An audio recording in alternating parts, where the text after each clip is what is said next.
Salut Tessien, c'est Pépère-Ludo et je suis heureux de vous retrouver aujourd'hui pour une vidéo bonus où je vais vous présenter le premier plan du parc Astérix. Alors pourquoi j'emploie le terme vidéo bonus? Tout simplement parce que vous voyez que je m'investis de plus en plus sur la chaîne. Donc je vous donne rendez-vous tous les lundis à 18 h sur la chaîne et vous êtes d'ailleurs nombreux à attendre ce rendez-vous. Mais quand je vous publie une vidéo de type on-ride, une vidéo archive ou une vidéo comme la parade de Movie Park Germany, je sens bien que ça vous plaît quand même moins qu'une vidéo travaillée. Donc même si certaines peuvent être très intéressantes, je me dis que vous faire attendre tous les lundis pour vous proposer un on-ride, c'est un peu de la carotte. Du coup, je me suis dit que dès à présent, les vidéos du lundi seront des vidéos travaillées. Et tout ce qui est on-ride ou autre seront des vidéos bonus qui seront publiées de temps en temps dans la semaine. Bon, ça sera pas toutes les semaines, mais j'essaierai de vous en publier au moins une ou deux dans le mois. Et aussi, ce qui m'a poussé à faire ça, c'est que des fois, vous me demandez de traiter un sujet ou de vous présenter un objet, type ce que je vais vous présenter tout de suite, et faire une vidéo juste pour ça, je trouve que ça faisait un peu limite. Du coup, il y aura toujours la vidéo du lundi à 18 h, mais il y aura d'autres vidéos de temps en temps, de ce format-là, ou de type on-ride et compagnie.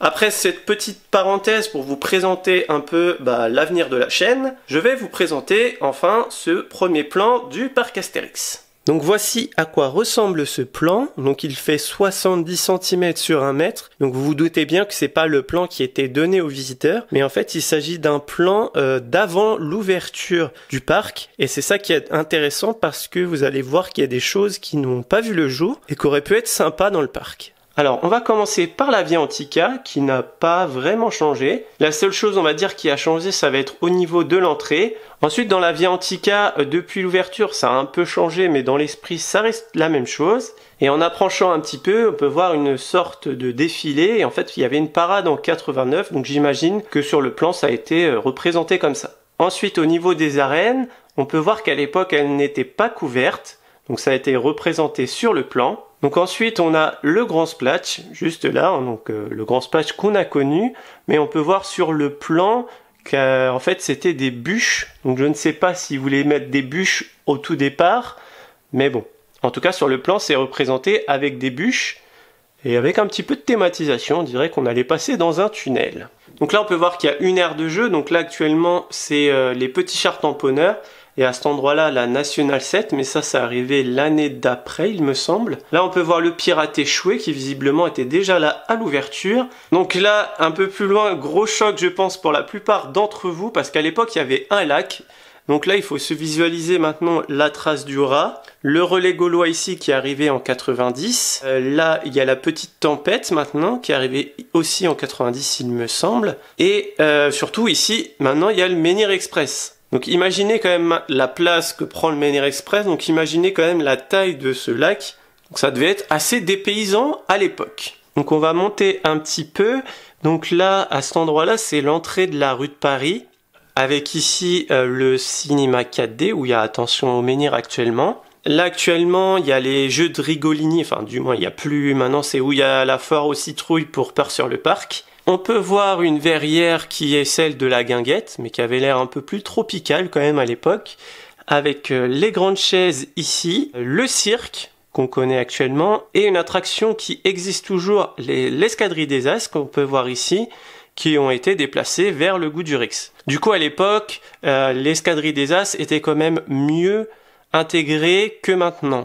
Mais en fait, ici, là, c'est l'entrée de Main Basse sur la Joconde. Bon, maintenant, il n'y a plus. Donc, ça serait peut-être l'occasion de les remettre par ici, puisque du coup, ça serait plus dans le thème. Ensuite, là, c'est la partie dans le dark pour la rue de Paris. Donc, cette partie-là n'a pas trop changé.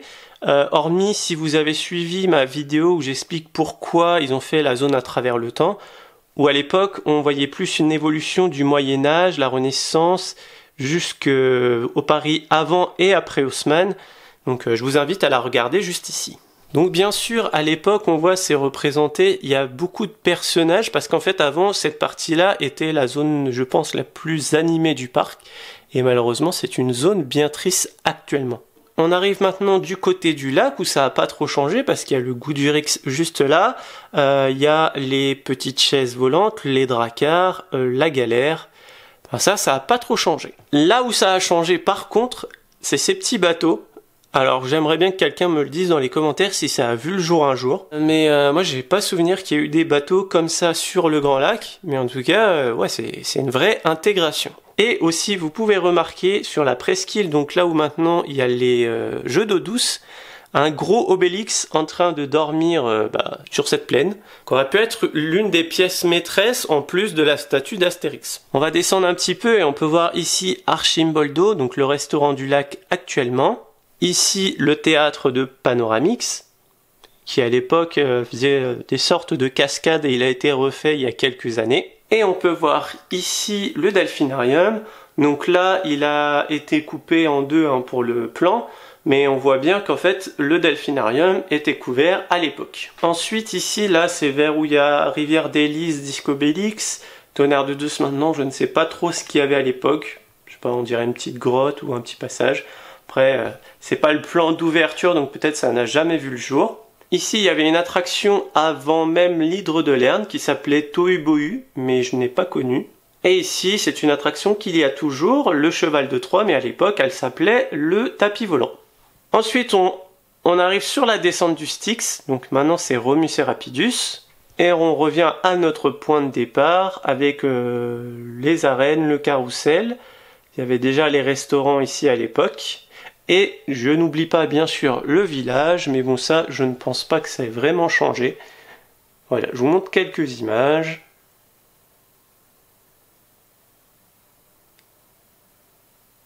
Là, je sais pas si vous voyez, il y a des sortes de rails, donc je sais pas si ça représente la ronde des rondins qu'il y avait à l'époque. À l'époque, c'était la forêt des druides, maintenant c'est la forêt d'Idéfix. Et cette attraction a été revendue à Frépertuis City. Je suis passé à côté, mais là, ici, c'est l'attraction Bénur, là où il y a maintenant la file d'attente pour les espions de César. Et en fait, c'était des autotamponneuses pour adultes, et elles ont été retirées dû aux nombreux incidents.